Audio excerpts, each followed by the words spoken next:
Jesus, o grande sacerdote da nova aliança.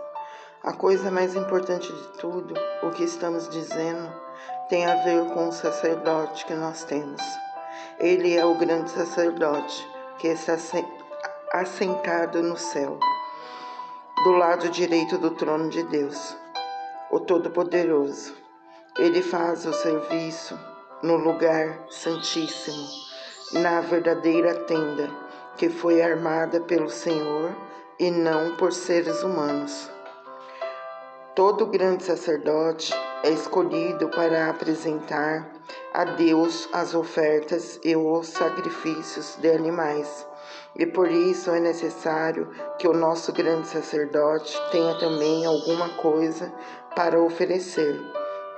Se ele estivesse na terra, não seria sacerdote, pois existem sacerdotes que apresentam as ofertas de acordo com a lei de Moisés. O trabalho que esses sacerdotes fazem é, de fato, somente uma cópia e uma sombra do que está no céu. Pois isso que aconteceu quando Deus falou com Moisés, quando Moisés estava para construir a tenda, Deus disse: tenha cuidado para fazer tudo de acordo com o modelo que eu lhe mostrei no monte. Mas, de fato, Jesus foi encarregado de um serviço sacerdotal que é superior aos dos sacerdotes, pois a aliança que ele conseguiu é melhor porque ela se baseia em promessas de coisas melhores. Pois se a primeira aliança tivesse sido perfeita, não seria necessário uma nova aliança. Mas Deus vê que o seu povo é culpado e diz: está chegando o tempo, diz o Senhor, em que farei uma nova aliança com o povo de Israel e com o povo de Judá. Essa aliança não será como aquela que eu fiz com os antepassados dele. No dia em que eu os peguei pela mão, eu os tirei da terra do Egito. Não foram fiéis à aliança que fiz com eles, e por isso, diz o Senhor, eu os desprezei. Quando esse tempo chegar, diz o Senhor, farei com o povo de Israel esta aliança. Eu porei as minhas leis na mente deles, e no coração deles as escreverei. Eu serei o Deus deles, e eles serão o meu povo. Ninguém vai precisar ensinar o seu patrício, nem o seu parente, dizendo: procure conhecer o Senhor, porque todos me conhecerão, tanto as pessoas mais humildes como as mais importantes, pois eu perdoarei os pecados e nunca mais lembrarei das suas maldades. E quando Deus fala da nova aliança, é porque ele já tornou velha a primeira. E o que está ficando velho e gasto vai desaparecer logo. O novo santuário.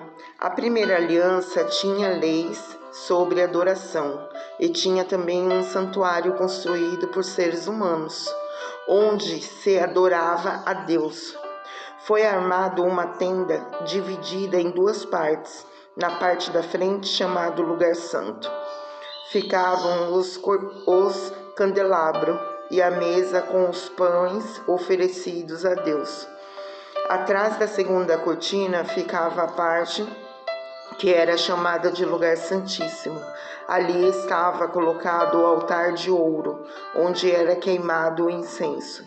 E também estava colocado a Arca da Aliança, toda coberta de ouro. Dentro da arca estavam a vasilha de ouro com o maná, o bastão de Arão, do qual tinha saído brotos, e as duas placas de pedra com os mandamentos escritos nelas. Em cima da arca, representando a presença divina, estavam os querubins com as suas asas abertas sobre o lugar onde os pecados eram perdoados. Mas agora não é o momento de explicar os detalhes dessas coisas.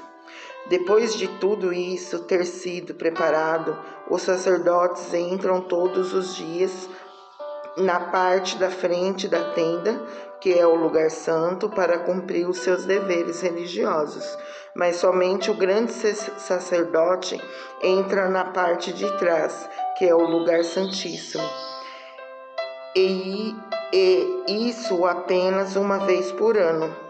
Ele oferece a Deus o sangue de animais em favor de si mesmo e também pelos pecados que o povo cometeu sem saber que estava pecando. Por meio disso tudo, o Espírito Santo nos ensina de modo bem claro que a entrada para o lugar santíssimo ainda não foi aberta enquanto a parte da frente, que é o lugar santo, continua sendo usada. Isso é um símbolo para hoje. Quer dizer que as ofertas e os sacrifícios de animais oferecidos a Deus não tornam perfeito o coração das pessoas que o adoram. Essas ofertas e sacrifícios têm a ver somente com a comida, com a bebida e com várias cerimônias de purificação. São regras externas que têm valor somente até que Deus renove todas as coisas. Mas Cristo veio como grande sacerdote das coisas boas que já estão aqui. A tenda em que ele serve é melhor e mais perfeita, e não foi construída por seres humanos, isto é, não é deste mundo. Quando Cristo veio e entrou uma vez por todas no lugar santíssimo, ele não levou consigo sangue de bodes ou de bezerros para oferecer como sacrifício. Pelo contrário, ele ofereceu o seu próprio sangue e conseguiu para nós a salvação eterna. Sangue de bodes e de touros e as cinzas da bezerra queimada são espalhadas sobre as pessoas impuras, e elas ficam purificadas por fora. Se isso é assim, imagine então quanto maior ainda é o poder do sangue de Cristo. Por meio do Espírito eterno, ele se ofereceu a si mesmo, a Deus, como sacrifício sem defeito, e o seu sangue nos purifica por dentro, tirando as nossas culpas. Assim podemos servir a Deus, ao Deus vivo, pois já não praticamos cerimônias que não valem nada.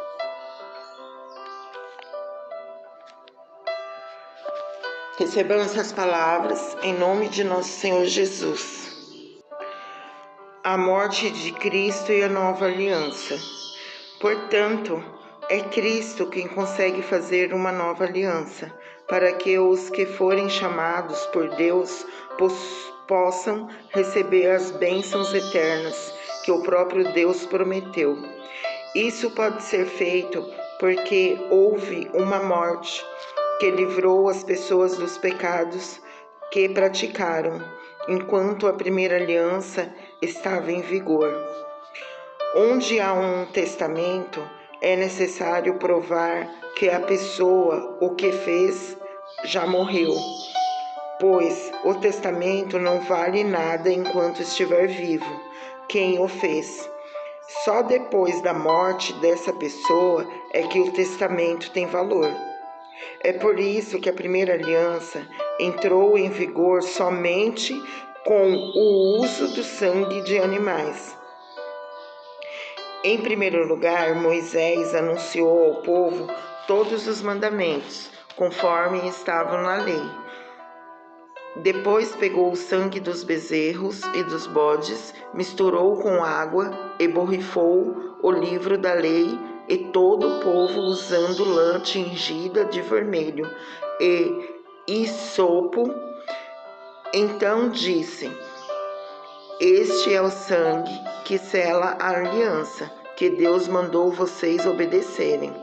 Da mesma forma, Moisés também borrifou sangue sobre a tenda e sobre todos os objetos usados na adoração. De fato, de acordo com a lei, quase tudo é purificado com sangue. E não havendo derramamento de sangue, não há perdão de pecados. O sacrifício de Cristo tira os pecados. Essas coisas que eram cópias das realidades celestiais deviam ser purificadas desse modo, mas as próprias coisas celestiais exigem sacrifícios melhores. Cristo não entrou num lugar santo feito por seres humanos, que é a cópia do verdadeiro lugar. Ele entrou no próprio céu, onde agora aparece na presença de Deus para pedir em nosso favor. Grande sacerdote entra todos os anos no lugar santíssimo, levando consigo sangue de um animal. Porém, Cristo não entrou para oferecer muitas vezes. Se fosse assim, ele teria de sofrer muitas vezes desde a criação do mundo. Pelo contrário, uma vez por todas, ele apareceu agora, quando os tempos estão chegando ao fim, para tirar os pecados por meio do sacrifício de si mesmo. Cada pessoa tem que morrer uma vez só e depois ser julgada por Deus. Assim também, Cristo foi oferecido uma vez em sacrifício para tirar os pecados de muitas pessoas. Depois ele aparecerá pela segunda vez, não para tirar pecados, mas para salvar as pessoas que estão esperando por ele. Glórias a Deus. Glórias a Jesus.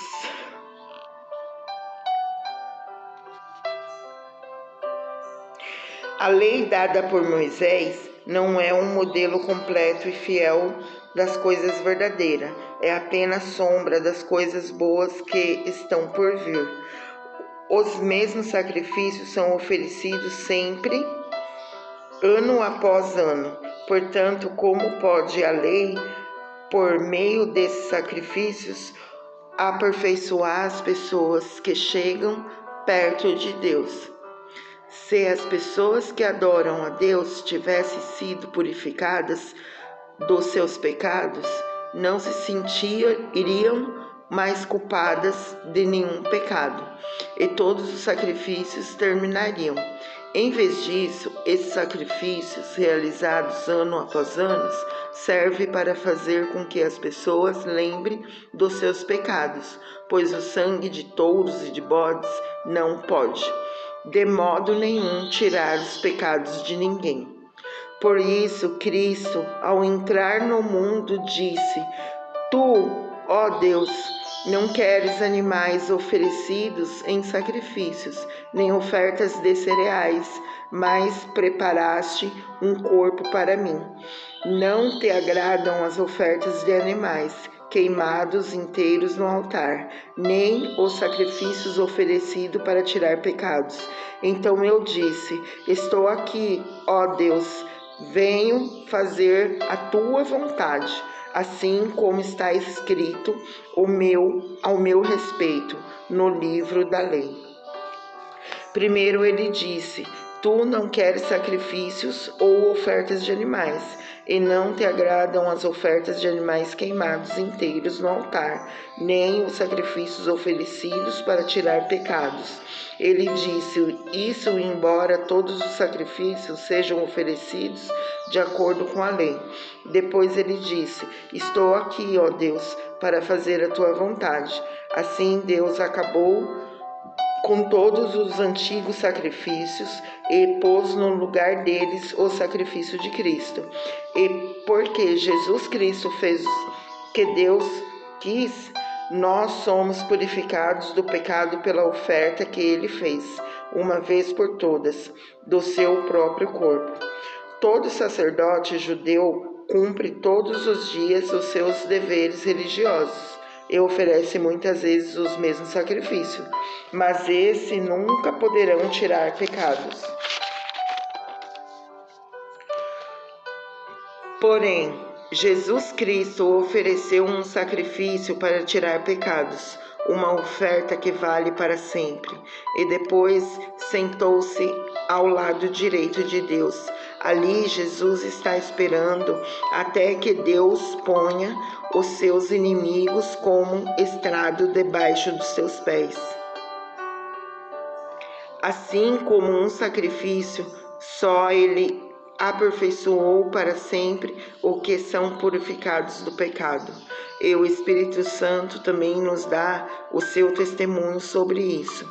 Primeiro ele diz: quando esse tempo chegar, diz o Senhor, eu farei com que o povo de Israel essa aliança e porei as minhas leis no coração deles e na mente deles a escreverei. Depois ele diz: não lembrarei mais dos seus pecados, nem das suas maldades. Assim, quanto os pecados são perdoados, já não há mais necessidade de oferta para tirá-los. Glórias a Deus. Aleluia.